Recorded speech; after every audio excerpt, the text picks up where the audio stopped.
지금 중요한 시기, 중요한 기로에 서 있다고 생각합니다. 여기에 적합한 사람들이 있습니다. 당신이 그렇지 않다면 우리는 이 시간 동안 당신이 구원받기를 기도할 것입니다. 제 메시지는 지금 시대를 아는 것에 관한 것입니다. 이것은 상급 예언자 컨퍼런스입니다. 우리는 항상 기본의 일부를 어느 정도 만지고 있지만 기본을 넘어서야 합니다. 우리는 부름받은 대로 걸어가야 합니다. 우유를 그만 마시고 단단한 음식을 먹어야 합니다. 저는 기본에 대해 이야기하고 싶습니다. 진정한 예언 사역의 기본 토대 중 하나가 시대를 아는 것이라고 생각합니다. 구약의 모든 선지자는 파수꾼이라고도 불렸습니다. 그것이 그들의 일이었습니다. 제가 군대에 있을 때 모두가 보초를 서야 했습니다. 지금도 여전히 그렇다고 생각합니다. 모두 보초를 서도록 훈련받았습니다. 위협을 인식하도록 훈련받았습니다. 어떤 종류의 상황이 있을 때 통신할 수 있는 통신 시스템을 가지고 있습니다. 우리가 하나님의 군대가 될 것이라면 이 일은 아주 중요합니다. 우리는 이 시대에 있어야 합니다. 모든 기독교인들은 파수꾼이 될 것입니다. 보초 서는 방법을 알아야 할 것입니다. 상황을 인식해야 할 것입니다. 볼 수 있는 눈을 가져야 할 것입니다. 그것이 우리의 일입니다. 에베소서 4장 말씀을 읽었습니다. 모든 사역이 갖추어야 할 것이 거기에 나열되어 있습니다. 사도, 선지자, 전도자, 목사, 교사. 5대 사역이 성도들이 사역의 일을 할 수 있도록 준비하기 위해 주어집니다. 우리는 스스로 일하는 자들이 아닙니다. 오늘날 사역에서 정말 잘할 수 있는 일을 하는 사람을 찾는 것은 드문 일이라고 생각합니다. 그들은 번식하고 있지 않습니다. 저에게 있어 참된 신약 사역은 번식하고 있어야 되는 것으로 증명될 수 있습니다. 우리가 선지자로 부름을 받았다면 성경에서 보는 것처럼 되어야 한다고 생각합니다. 선지자 학교가 있어야 합니다. 훈련받은 것들을 임파테이션하고 있었습니다. 이런 사람이 많을 필요는 없습니다. 2사람이 될 수도 있고 1사람이 될 수도 있습니다. 그러나 임파테이션하고 있고 자신을 증식시키고 있습니다. 훈련하고 있고 갖추고 있습니다. 위대한 명령에 대한 기본은 제자를 만드는 것입니다. 개종시키는 것뿐만 아니라 제자를 삼는 것입니다. 오늘날 제자인 기독교인은 거의 없다고 생각합니다. 거듭난 기독교인일 수 있지만 제자는 아닙니다. 제자가 무엇인지에 대한 예수님의 정의를 읽었습니까? 여러분 중 하나도 모를 수도 있을 것입니다. 이것은 심각합니다. 당신은 구원받을 수 있어도 제자가 될 수는 없을 수도 있습니다. 많은 사람들이 예수님을 따랐고 믿었고 그분에 의해 치료받았고 만져졌습니다. 그러나 제자들은 다른 수준으로 부름을 받았습니다. 예수님은 자신의 제자라고 불렀습니다. 그들은 단지 군중에 합류하지 않았고 부름받았습니다. 그리스도의 제자도는 완전히 새로운 수준이어야 합니다. 그것이 예수님께서 우리에게 가서 제자 삼으라고 하신 것입니다. 그것이 우리가 되어야 하는 것입니다. 우리는 우리가 아닌 것을 다른 사람들에게 임파테이션 할 수 없습니다. 그것에 대해 조금 더 이야기할 것입니다. 이 부르심 안에 걷는 것이 시대를 아는 기본입니다. 이것은 반드시 이해해야 합니다. 전도서 3장 1절에서 범사에 기한이 있고 천하 만사가 다 때가 있다고 했습니다. 계획을 세울 때와 거둘 때에 대해 이야기를 계속하겠습니다. 거둘 때 밖에 나가서 심으려고 한다면 많은 열매를 맺지 못할 것입니다. 왜 많은 열매를 맺지 못하는지 추측해 보십시오. 당신이 심기에 적절한 시기가 아닐 때 심는다면 많은 열매를 맺지 못할 것입니다. 우리는 때와 시기를 알아야 합니다. 전쟁할 때가 있고 평화할 때가 있습니다. 전쟁의 때 평화를 위해 준비하고 있다면, 전쟁이 진행되고 있다는 것을 모른다면 우리는 공경에 처하게 될 것입니다. 우리는 위험에 처할 것입니다. 무슨 일이 일어날지 추측해 보십시오. 우리가 오랫동안 공경에 처해 있고 이것에 대한 값비싼 대가를 치렀습니다. 우리는 전쟁의 시대에 있습니다. 우리는 갈등, 분쟁, 충돌 때문에 여기에 있습니다. 잠시 후 그 성경을 찾아볼 것입니다. 예수님께서 대답하여 이르시되 너희가 저녁에 하늘이 붉으면 날이 좋겠다 하고 아침에 하늘이 붉고 흐리면 오늘은 날이 굳겠다 하나니 너희가 날씨는 분별할 줄 알면서 시대의 표적은 분별할 수 없느냐? 예수님은 위선자들을 좋게 생각하지 않으셨습니다. 시대의 징조보다 날씨의 징조를 더 잘 아는 사람이 위선자라고 말씀하셨습니다. 저는 전문 조종사였습니다. 비행기를 탔습니다. 날씨에 살고 죽는 조종사였습니다. 제가 처음 그 일을 시작했을 때 정확한 예보를 받는 것은 거의 불가능했습니다. 정상적인 비행이 될 것이라고 생각하는 것이 믿을 수 없는 위기로 바뀔 때가 많았습니다. 하지만 그것들이 점점 더 좋아지는 것을 보았습니다. 오늘날은 거의 틀리지 않습니다. 우리는 여전히 기상예보에 대해 농담을 하지만 오늘날 기상예보의 정확성이 정말 놀랄 만큼 발전했습니다. 우리는 기독교인으로서 그보다 더 잘하고 있습니까? 저는 진실을 알고 싶다고 말하는 것이고 여러분에게 질문하고 있습니다.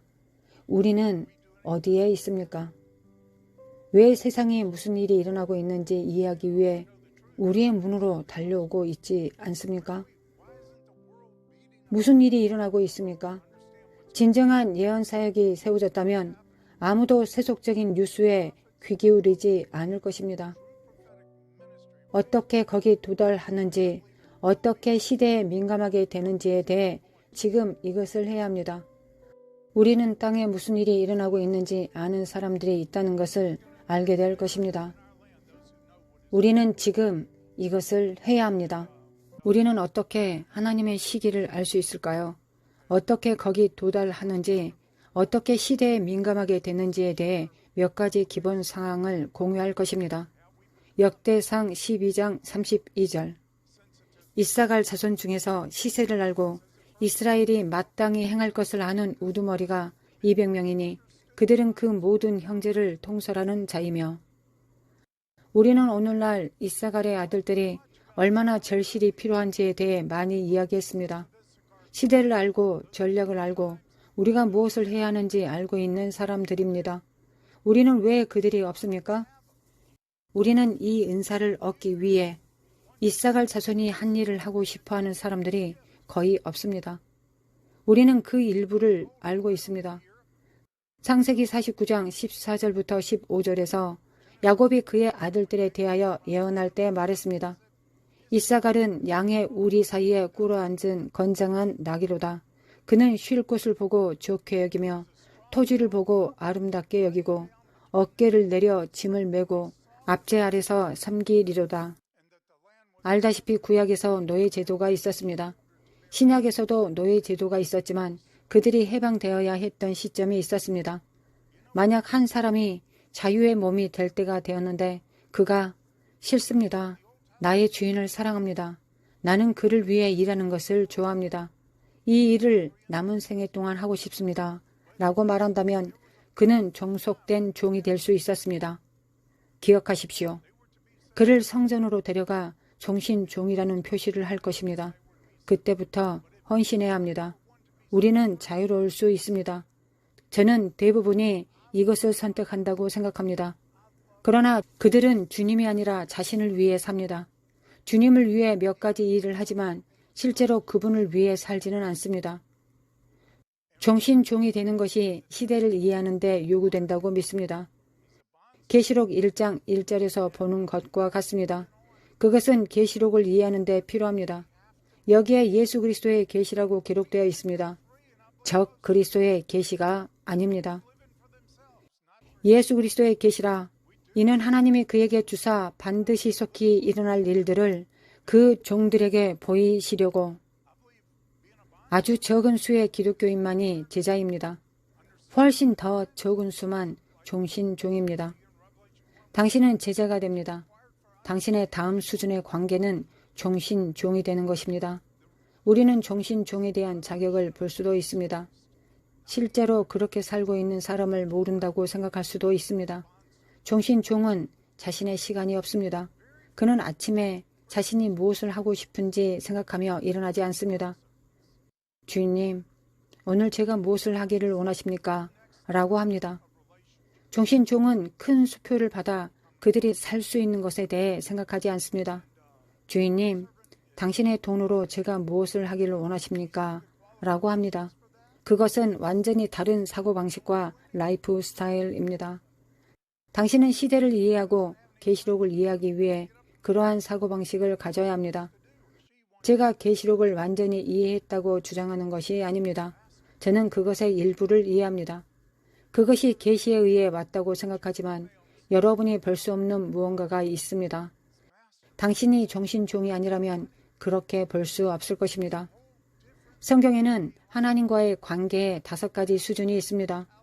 거듭남, 그분의 가족 안에서 태어나는 것입니다. 속죄, 구속을 위해 십자가를 믿습니다.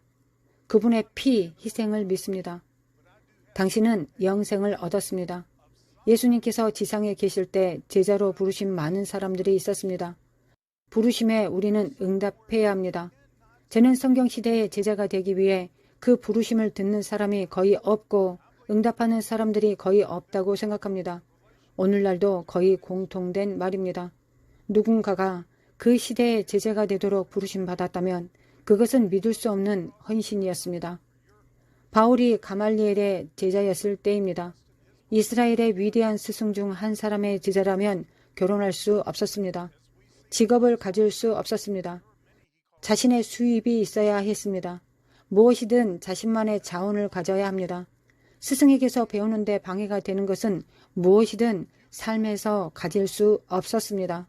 주의를 산만하게 하는 것은 없었습니다. 예수님은 베드로와 같은 결혼한 사람들을 부르셨습니다. 그분은 제자도의 일부로서 훈련하기 위해 제자의 삶에서 결혼과 다른 모든 것을 사용하셨습니다. 제가 말하는 것을 이해할 것입니다.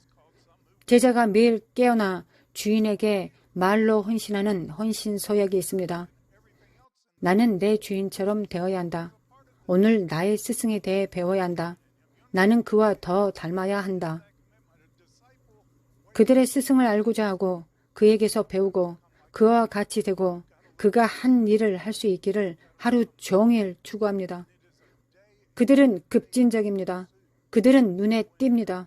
그들은 교회에 드뭅니다. 교회 회중 가운데 한두 명이 있으면 그들은 눈에 띄고 다른 많은 사람들을 전염시킬 것입니다. 임파테이션 할 것입니다. 어떤 형태의 코로나도 하나님께 더 가까이 다가가는 사람만큼 전염성이 있다고 생각하지 않습니다.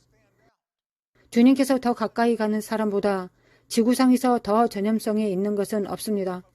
제자들은 매일 그렇게 하고 있습니다. 그것이 그들의 삶의 원동력입니다. 그것이 그들의 정체성입니다. 그들 스스로 자신이 누구인지 압니다.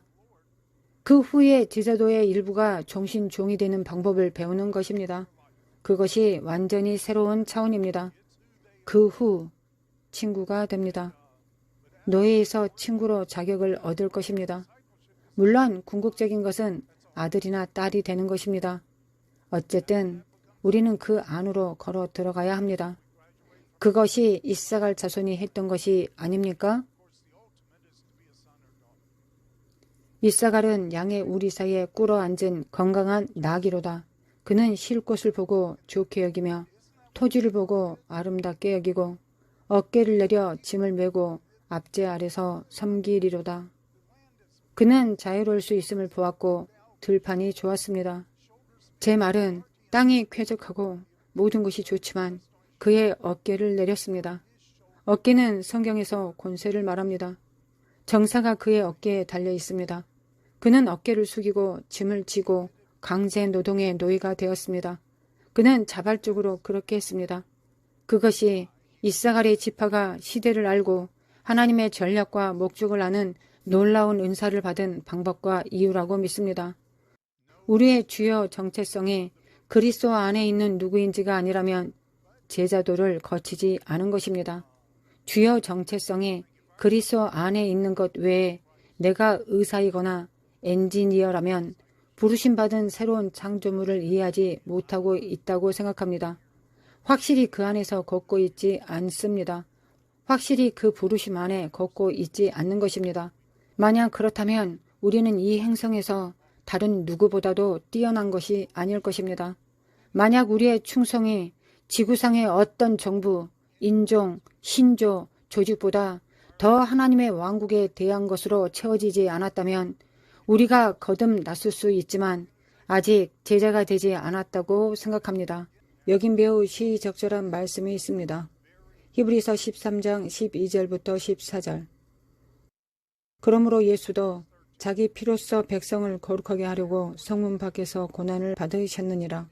그런즉 우리도 그의 치욕을 짊어지고 영문 밖으로 그에게 나아가자. 우리가 여기에는 영구한 도성이 없으므로 장차 올 것을 찾나니. 제도화된 어떤 믿음, 어떤 운동은 부패하게 됩니다. 예수님은 결코 진영의 일부가 되지 않으셨습니다. 그분을 따르는 우리는 진영 밖, 제도 밖에 계신 그분께 가야 합니다. 이것은 이 시대에 매우 중요해질 것입니다. 제가 말하는 것을 이해할 것입니다. 그것은 주님을 따르기로 멈춘 기관, 멈춘 교단입니다. 제 말은 움직임을 멈춘 운동이라는 뜻입니다. 만약 움직임을 멈추었다면 즉시 부패하기 시작할 것입니다. 이것은 생명의 강이기 때문입니다. 살아있는 물은 흐르고 있습니다. 그것은 강입니다. 연못이 아닙니다. 흐르는 것입니다. 물이 깨끗하려면 흐르고 있어야 합니다. 그래서 우리도 진영 밖에서 그분께 가야 할 것입니다. 우리는 제도에 맞춰져 나가지 않아야 하고 다른 것이, 진영 밖에 있는 것이 편안해야 합니다. 진영에서 쫓겨나더라도 말입니다. 비통해하지 마십시오. 행복해 하십시오. 알다시피 당신이 가는 길에 도움을 받았습니다. 우리가 쫓겨나든 나가든 무엇을 하든 그리스도 안에서 순교라고 이 세상의 제도와 일부가 될 수 없는 순교란 그 무엇이 있습니다. 진영 밖에 계신 예수님께로 가야 합니다. 저는 트럼프 대통령에게 경고하려고 했습니다. 제가 한번 그를 만났을 때 기득권 공화당원들이 민주당원들만큼이나 그의 적이 될 것이라고 경고하려고 했습니다. 그것은 사실로 판명되었다고 생각합니다. 어떤 것이 제도화되면 부패하기 시작합니다. 우리 정당은 모두 부패됩니다. 아마도 우리는 진영 밖으로 나가야 할 것입니다. 그러나 저는 투표할 것인데 무엇을 투표할 것인지 말씀드리겠습니다. 저는 다가오는 선거에서 공화당원에게 투표할 것입니다. 당신은 싫은 것을 참아야 할 수도 있습니다. 저는 두 가지 악 중 더 적은 악에 투표할 것입니다. 훨씬 덜 악한 것이 무엇인지 생각해 보십시오. 대부분 악한 것보다 더 적은 악에 투표하는 것이 낫습니다. 민주당원들은 경계를 너무 벗어났습니다. 여전히 일부 위대한 사람들과 그들의 마음이 다른 진정한 종들이 있습니다. 그들은 우리 정부에 있는 제도에 의해 부패되지 않았습니다. 기관에 있는 선출된 공무원들이 있습니다. FBI가 미국에서 가장 부패한 조직 중 하나인 것처럼 보입니다. 그것이 사용되고 있는 방식과 심지어 우리 법무부에서도 일어난 일이 충격적입니다. 그 안에서 그들을 이기는 좋은 사람들이 있습니다. 그러나 그들이 정말로 좋은 사람들이라면 그들은 침묵하지 않을 것입니다. 그들은 일어서기 시작할 것입니다. 그들이 일어서지 않으면 유죄인 모든 사람들과 함께 유죄로 간주될 것입니다. 당신이 무엇을 해야 할지 알고 있고 해야 할 옳은 일을 알고 있음에도 그것을 하지 않습니다. 성경에 따르면 그것은 당신에게 보내진 것입니다. 당신은 우리가 무엇을 위해 여기에 있는지 알고 있습니다. 우리는 진정으로 예언 사역을 찾고 있습니다. 우리의 주요 임무는 의의 전도자가 되는 것이기 때문입니다. 타락한 자들에게 도전하기 위해서, 부패에 도전하기 위해서, 그것에 담대히 맞서기 위해서입니다. 우리는 전사였습니다. 저는 많은 사람들이 나도 예배자가 되고 싶다고 말하는 것을 듣습니다. 전사가 되지 않고는 진정한 예배자가 될 수 없다고 생각합니다. 또한 예배자가 되지 않고는 전사가 될 수 없다고 생각합니다. 그것은 주님께서 당신을 부르신 방법이 아닙니다. 그것들은 함께 갑니다. 가장 위대한 예배자 중 한 명인 다윗 왕이 가장 위대한 전사이기도 했던 이유입니다. 우리의 입에는 하나님에 대한 찬양이, 우리의 손에는 양날 검이 있습니다. 이것들은 같이 갑니다. 우리는 그들이 어떻게 함께 가고 충돌하지 않는지 봐야 합니다. 우리는 전쟁의 때에 있습니다. 이것을 이해해야 합니다. 요한일서 3장 8절에 하나님의 아들 예수는 마귀의 이의를 멸하기 위해 이 목적을 위해 나타나셨습니다. 우리는 얼마나 많이 멸하였습니까? 우리 각자는 성공의 기록과 무너뜨린 요새가 있어야 합니다. 요한복음 17장 18절 아버지께서 나를 세상에 보내신 것 같이 나도 그들을 세상에 보내었고 마귀의 일을 멸하기 위해서입니다. 예수님은 그 목적을 위해 오셨습니다.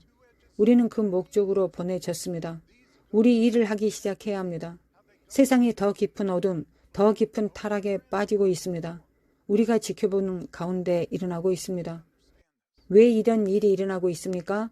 우리는 분쟁을 겪을 것입니다. 온 세상이 악의 세력 안에 있습니다. 우리는 적진 뒤에 떨어졌습니다. 당신은 어떤 방향으로든 공격할 수 있습니다. 적이 거기 있기 때문입니다. 우리는 포위되어 있습니다. 마지막까지 포위될 것입니다. 이 시대의 마지막까지 싸울 것입니다. 우리는 싸우기 위해 여기에 있습니다. 군대에서 휴식을 얻습니다. 쉬는 시간이 있습니다. 항상 싸울 수 없습니다. 휴식을 취해야 할 때가 있습니다. 하나님의 안식일을 준수해야 합니다. 일주일의 7째 날에 대해 이야기하는 것이 아닙니다. 그것보다 훨씬 더 큰 무언가에 대해 이야기하고 있습니다. 우리가 해야 할 일이 있습니다. 우리가 전쟁의 때에 있고 싸움을 하고 있다는 것을 이해해야 합니다. 우리의 눈을 항상 뜨고 있어야 합니다. 군대에서 해야 하는 최악의 일 중 하나는 불침범을 서다가 자는 것입니다. 일반적인 상황에서 불침범 시 어디든 도망가서 자면 오랫동안 감옥에 갈 수 있습니다. 전쟁 지역에서 그렇게 했다면 처형될 수 있습니다.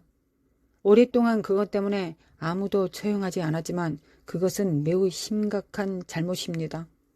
불침범 때 잠을 자면 전체 부대를 위험에 빠뜨리고 있는 것입니다. 그것이 위험에 처하면 국가 전체가 위험에 처할 것입니다. 저는 어느 날 밤에 불침범 시 잠자고 있는 사람을 잡았습니다. 우리 소대의 비행선에서 발견했습니다. 작은 전투기 엔진 앞에 큰 구멍이 있었는데 그는 그리로 내려가서 숨을 수 있었습니다. 아무도 그를 볼 수 없었습니다. 저는 어느 날 밤 비행 라인을 따라 걸어 내려갔고 그 경비원을 발견했습니다. 비행기에서 코 고는 소리가 나는 것을 들었기 때문입니다. 제가 무엇을 했는지 알 것입니다. 우리는 전면에 대형 스크린들을 두었습니다.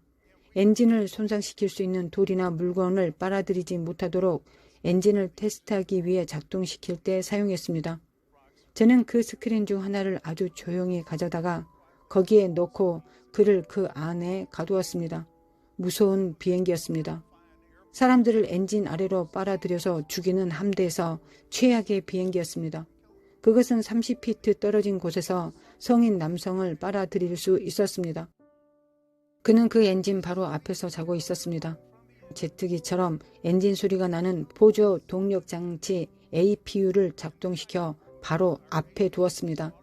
그는 엔진이 시동되고 있고 누군가가 자신과 함께 이륙할 것이라고 생각했습니다. 그는 매우 놀랬고 그가 다시는 불침범 때 잠을 자지 않았다고 생각합니다. 주님께서 때때로 우리에게 그와 같은 일을 하신다고 생각합니다. 우리가 시대의 징조를 모르고 불침범 시 자는 것에 대한 결과가 있다는 뜻입니다. 이것이 예언사역의 기본입니다. 갈라디아서 1장 10절 이제 내가 사람들에게 좋게 하랴 하나님께 좋게 하랴 사람들에게 기쁨을 구하랴 내가 지금까지 사람들의 기쁨을 구하였다면 그리스도의 종이 아니니라. 타협은 우리를 흐트러뜨립니다. 우리를 타협하게 하고 부르심 받은 종이 되지 못하게 하는 첫 번째는 사람에 대한 두려움입니다. 사람들이 생각하는 것에 대해 걱정하는 것입니다. 우리를 지배하는 정도에 대해 말씀드립니다. 우리는 타협했습니다. 우리의 부르심 안에서 걷지 못할 것입니다. 우리는 어쨌든 이 타협에 대해 별로 관심이 없습니다. 하나님은 때때로 우리에게 말씀이나 다른 것을 주실 수도 있습니다. 그것이 우리를 지배하는 한 우리의 목적을 달성하지 못할 것입니다. 제가 그것을 증명하겠습니다.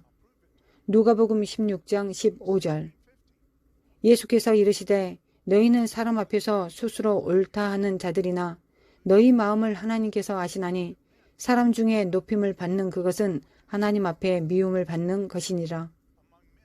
우리가 사람을 두려워하여 그 영향력에 지배받고 사람의 인정을 구하고 그들의 비판이나 다른 어떤 것을 두려워하면 우리는 하나님 보시기에 가증한 일을 하게 될 것입니다.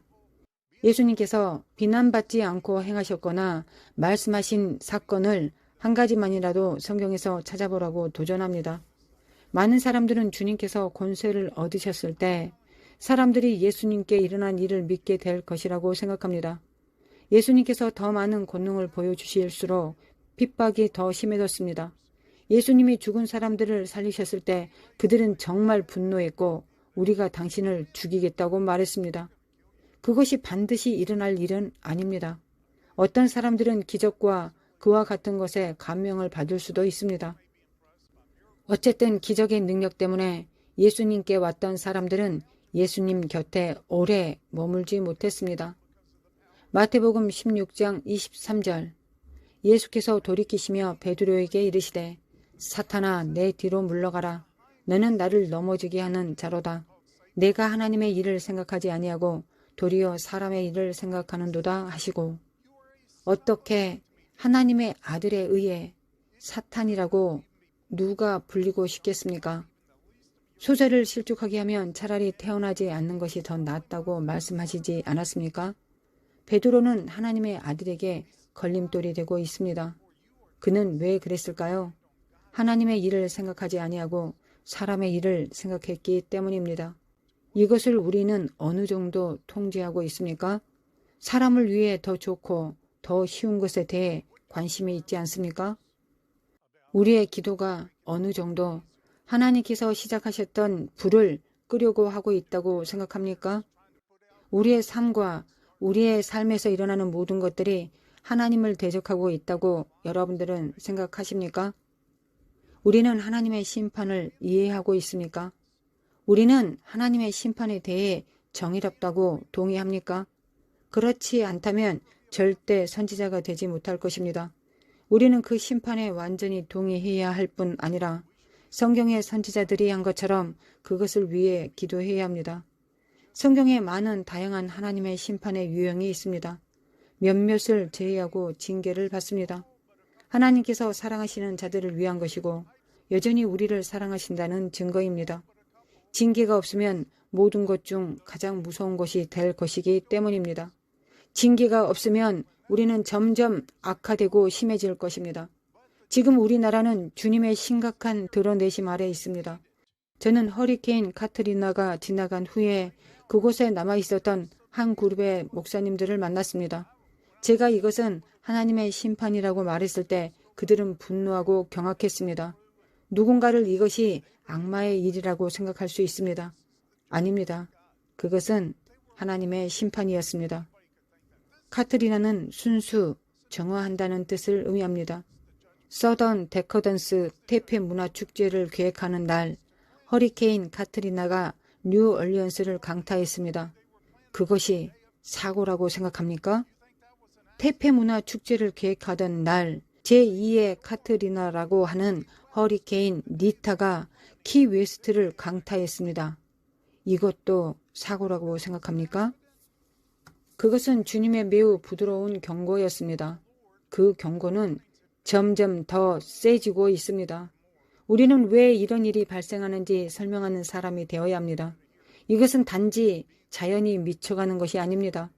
저는 기후변화로 인해 발생한다고 주장하는 주요 요인 중 일부에 대해 한번 연구를 해봤습니다. 성경에서 그 모두는 하나님의 심판이었습니다. 선을 악으로, 악을 선으로 부르고 불명예를 명예스럽게 하고 명예를 불명예스럽게 하기 시작하는 국가에 대한 하나님의 심판입니다. 우리가 국가로서 그렇게 하지 않았다면 무엇을 했습니까? 우리는 점점 더 강도가 높아지는 많은 일들을 겪고 있습니다. 이 땅은 하나님의 아들들이 어디 있냐고 아우성치고 있습니다. 야고보서 4장 4절 가늠한 여인들아 세상과 벗된 것이 하나님과 원수됨을 알지 못하느냐? 그런즉 누구든지 세상과 벗이 되고자 하는 자는 스스로 하나님과 원수되는 것이니라. 우리는 모두가 우리를 좋아하기를 원합니다. 하나님께서 바로 이것이 거짓 선지자인 이유라고 말씀하지 않았습니까? 모두가 거짓 선지자를 좋아합니다. 모두가 진짜 선지자를 두려워합니다. 진짜를 좋아하지 않습니다.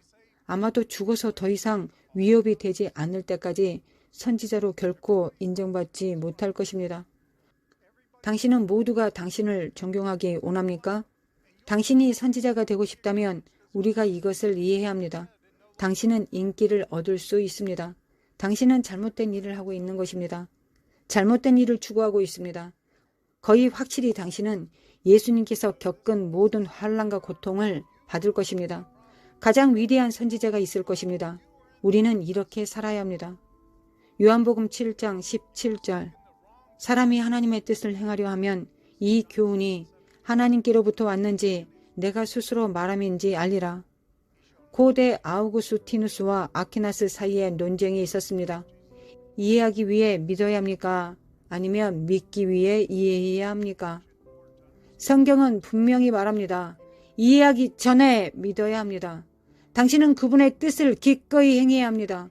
그분이 하나님이시라는 것을 알아야 합니다. 당신은 그분의 뜻을 행할 것입니다.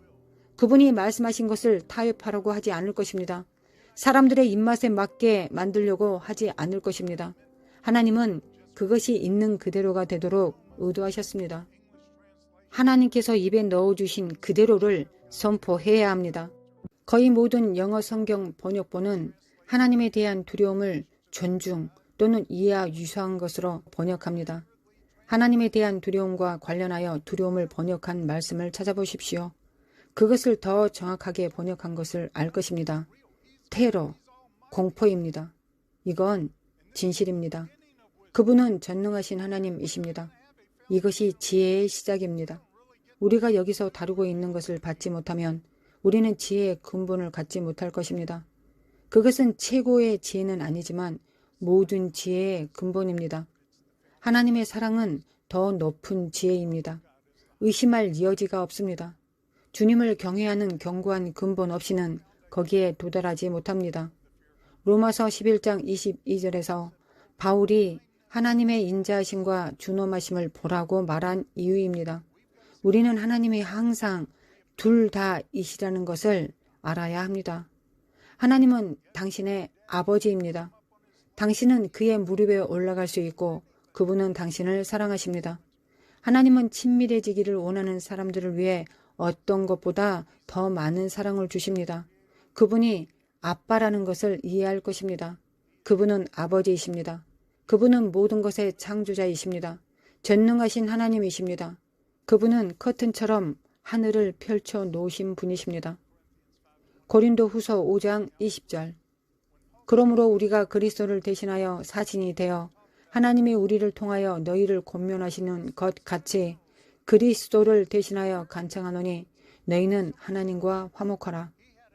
바울이 우리가 그리스도를 위한 사신이라고 했습니다. 그는 모든 기독교인에 대해 이야기하고 있는 것이 아니었습니다. 일반적인 의미에서 그것은 사실입니다. 바울은 주 안에서 사신으로 부르심을 받았습니다. 그가 시절을 만나고 왕을 만나고 그와 같은 사람들을 만나야 했던 이유입니다. 그것이 그의 부르심이었습니다. 특별한 부르심입니다. 바울은 우리가 사신이라고 말하고 있습니다. 저는 모든 진정한 예언 사역이 어떤 의미에서 왕을 대변하기 위해 왕을 대표하는 대서로 부름받았다고 생각합니다. 아시다시피 왕과 황제의 가장 친한 친구가 대사로 임명되었을 것입니다. 그것은 왕국에서 가질 수 있는 최고의 영예였고 최고의 지위였습니다. 그 당시에는 휴대폰도 없었고 인터넷, 이메일, 전화 등 이와 같은 것이 아무것도 없었습니다. 대사를 보냈을 때 그를 2달 또는 6달 또는 2년 동안 보지 못할 수도 있었습니다. 그래서 왕과 한마음 한뜻인 자를 대사로 보냈습니다. 그들은 왕국을 대표해야 한다고 생각해야 했습니다. 그런 다음에도 성경에서 볼 수 있듯이 그들은 보내진 곳에서 철수해야 할 것입니다. 최대 2년입니다. 왜 그렇게 해야 할까요? 그들이 그보다 더 오래 머물면 보내진 장소에 공감하기 시작하고 제국의 이익 대신 상대국의 이익을 대변하기 시작할 것이라고 믿었습니다. 이제 우리는 어떻습니까? 예수님께서 베드로를 사탄이라고 부르지 않으셨습니까? 그가 하나님의 이익보다 사람의 이익을 더 부추기기 시작했기 때문입니다. 그것이 우리에게 얼마나 빨리 일어납니까? 어떻게 왜 우리에게 일어날 수 있습니까? 제 의견으로는 오늘날 주어진 압도적인 대다수의 개인 예언적 말씀은 예언이 아닙니다. 그것들은 아첨입니다. 아첨과 아첨하는 자들에 대해 성경이 말하는 것을 보십시오. 사탄 숭배자를 만난 적이 있습니까? 여기 누군가가 만난 적이 있나요? 장담하건대 당신은 대지사장을 만났습니다. 그렇지 않습니까? 대지사장이 아닌 사탄 숭배자를 만난 적이 있습니까? 아니죠. 여러분은 사탄 숭배자를 만나지는 않았을 것입니다. 모두가 대지사장이 될 사람들을 만났을 것입니다. 대지사장이 아닌 사탄 숭배자를 만난 적이 있습니까? 당신이 예언하는 자라면 당신이 입에서 나가는 모든 예언들은 다 왕들에 대한 예언, 최고들에 대한 예언밖에 없습니다. 모든 사람들이 가장 높은 위치에 서 있는 사람들만 예언합니다. 사도가 될 것으로 예언된 사람이 너무 많습니다. 예언을 받는 모든 사람들이 족장이거나 리더이거나 지도자입니다. 섬기는 자는 없습니다. 이런 거짓된 예언들이 진정한 사도나 예언자들을 치고 모욕하고 있습니다. 이것은 옳지 않습니다. 여러분들이 진짜 예언자가 될 것이라면 이런 말들이 여러분들을 수치스럽게 할 것입니다. 진실을 말해야 합니다. 우리는 진실에 전념해야 합니다. 저는 개인 예언 사역이 사람들을 어떻게 격려해 주는지는 이해합니다. 그것도 중요한 일들 중에 하나입니다. 그러나 이런 격려조차도 잘못된 기반 위에 있는 사람들에게 격려가 나타나서는 안 됩니다. 그들의 생활 방식과 모든 것이 옳지 않을 때 그들이 하나님 앞에 범죄하고 있고 사탄의 영을 받고 있는 자들에게 격려는 필요하지 않습니다. 우리는 주님을 대표해야 합니다. 우리 자신이 아닌 그분의 말을 해야 합니다. 하나님의 심판이 있을 때 심판이라고 말해야 합니다. 그 사람이 듣기 좋으라고 거짓을 말해서는 안 됩니다. 그것은 우리 모두를 항상 공경에 빠뜨립니다. 고린도전서 2장 10절 오직 하나님이 성령으로 이것을 우리에게 보이셨으니 성령은 모든 것 곧 하나님의 깊은 것까지도 통달하시느니라. 예언하기 위해서는 시대에 천박함에서 구원받아야 합니다. 성령으로 인도함 받는 자들은 천박하지 않을 것입니다. 대선지자와 소선지자의 주요 차이점은 그들의 비전의 폭과 깊이입니다. 그 시대에도 대선지자들은 그들이 본 적도 없고 가본 적도 없는 나라에 대해 예언했다는 뜻입니다. 그들은 매일 무슨 일이 일어나고 있는지 보러 갈 뉴스 채널이 없었습니다. 그들은 정확하게 그 나라에 대한 말씀을 전할 수 있었습니다. 그러나 지금은 이런 일들이 별로 일어나지 않고 있습니다. 우리는 하나님으로부터 순수하고 순결한 예언의 말씀을 받고 우리는 이것을 선포해야 합니다. 이제 우리가 이것을 이해하고 하나님의 부르심 안으로 들어갈 때입니다. 누가복음 18장 3절부터 8절입니다. 그 도시에 한 과부가 있어 자주 그에게 가서 내 원수에 대한 나의 원한을 풀어주소서 하되 그가 얼마 동안 듣지 아니하다가 후에 속으로 생각하되 내가 하나님을 두려워하지 않고 사람을 무시하나 이 과부가 나를 번거롭게 하니 내가 그 원한을 풀어주리라. 그렇지 않으면 늘 와서 나를 괴롭게 하리라 하였느니라. 주께서 또 이르시되 불의한 재판장이 말한 것을 들으라. 하물며 하나님께서 그 밤낮 부르짖는 택하신 자들의 원한을 풀어주지 아니하시겠느냐? 그들에게 오래 참으시겠느냐? 내가 너희에게 이르노니 속히 그 원한을 풀어주시리라. 그러나 인자가 올 때에 세상에서 믿음을 보겠느냐 하시니라. 원한을 풀어주실 때가 다가오고 있습니다. 하나님께서 밤낮으로 부르짖는 택하신 자들의 원한을 풀어주시지 않으시겠습니까?